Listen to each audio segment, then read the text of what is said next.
Good morning, everyone. Today we're going to review another Louis Vuitton bag, but this time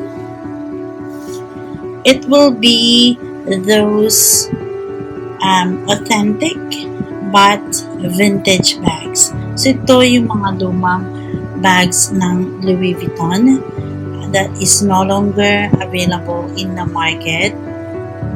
Nag-stop production na sila, but I happen to have managed to bought some of them. So the first one that I have here, as you can see, it's really vintage o yung mga old design na, kasi yung dust bag na ginamit dito ay mas darker ang color, and then design niya ay LV lang instead of the full word Louis Vuitton. Okay, so pagbukas ko ng dust bag, this is what I have. I-remove natin sa dust bag. Okay, so what I have here is Louis Vuitton monogram canvas. So Papin Court hot shoulder bag. Okay. So itong bag na to, this is a pre-love bag. So binili ko ito sa dito sa Singapore. Merong FB group wherein you can sell your bags or any branded bags. And then may nag-post dito, he is actually the husband of the owner of this bag. So pagka-post niya, nag-bid kaagad ako, and then ibinigay niya yung aking offer. And then let's see what's inside. So, naglagay lang ako ng cloth sa loob to keep the shape of the bag. And then, I always have the receipt. So, pag bumibili kayo ng pre-loved or second-hand bag, dapat may resibo para makita nyo na talagang authentic yung bag na bibilihin niyo. So, ito, meron akong receipt. And in the receipt, as you can see here, this bag was purchased June 25, 2006. Ito. And this was 1,320 Singapore dollars. So this is in SGD. And the name is Papin Court Hot.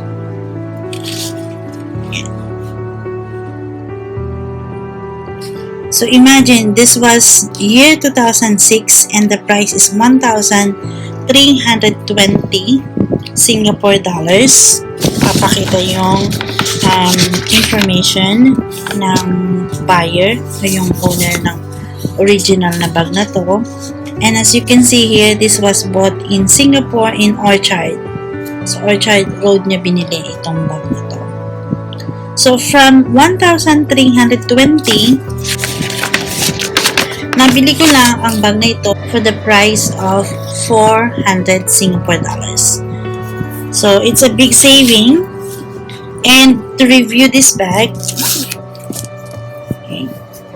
So, may top handle siya. Ito yung kanyang handle. And it's made up of cowhide leather. And as you can see here, medyo nagpatina niya ay talagang lumabas na. Okay. And then you will see some watermark. Ayan, may mga kaunting watermark siya. Kasi minsan pag ginagamit ko tong bag nito and then biglang umambon or umulan, naiiwan yung watermark sa bag. Although, pinupunasan ko naman siya agad. So, ito yung handle niya. And it is adjustable. You can adjust it 1, 2, 3, 4 holes. Yan. So, nilagay ko siya dun sa pinaka-longest na strap. Okay. And then, aside from the receipt that you can see that it is actually an authentic bag, is you always have to check the thread na ginamit. Tsaka yung tahi niya, pantay-pantay. Same with this one. Okay.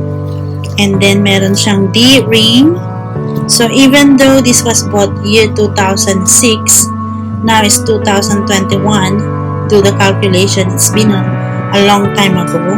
But you can see that the metal, the D-ring metal, are still shiny. Napaka-shiny niya pa din. Okay. So, yan. Tapos dito, may zipper siya. And the zipper have two balls. Ito, yung may bilog-bilog siya dito na dalawa. And meron siyang engraved na yung flower. Don't know whether you can see.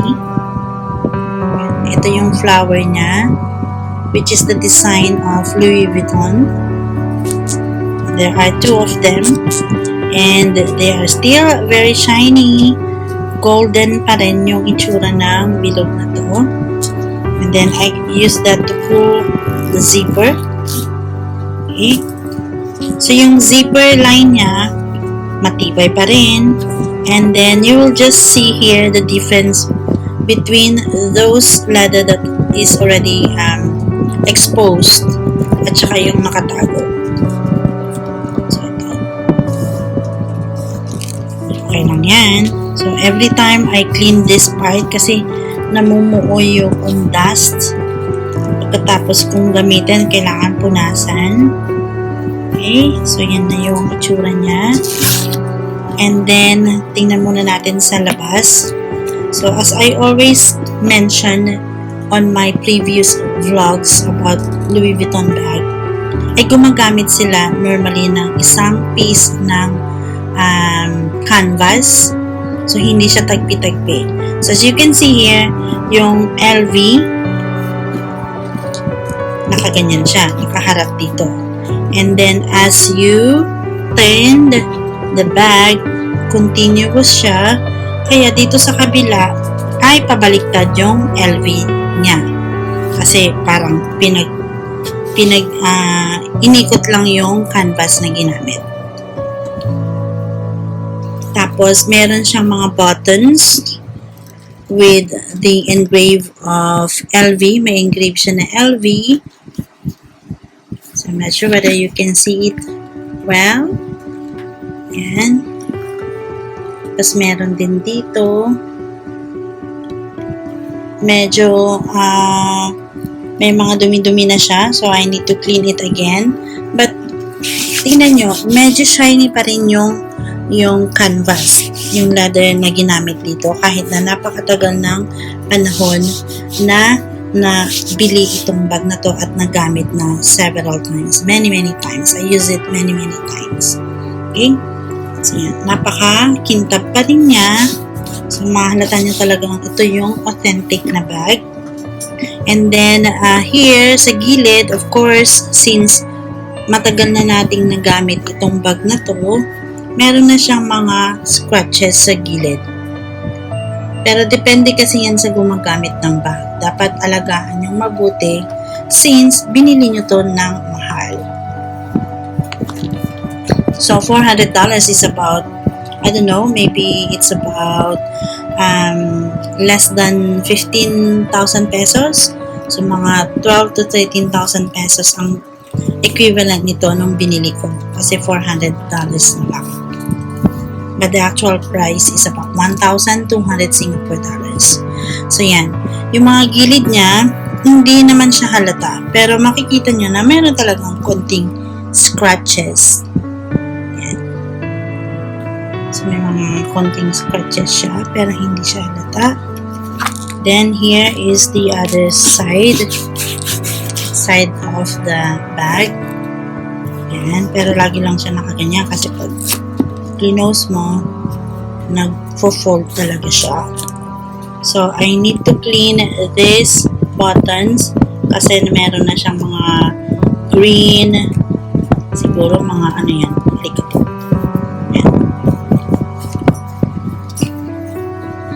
And then, when we open it inside, mapapansin nyo rin dito na yung inner lining niya ay hindi siya yung colored pink o yung mga bagong canvas ngayon ng Louis Vuitton, kulay red. This one is made up of the brown leather dito sa loob.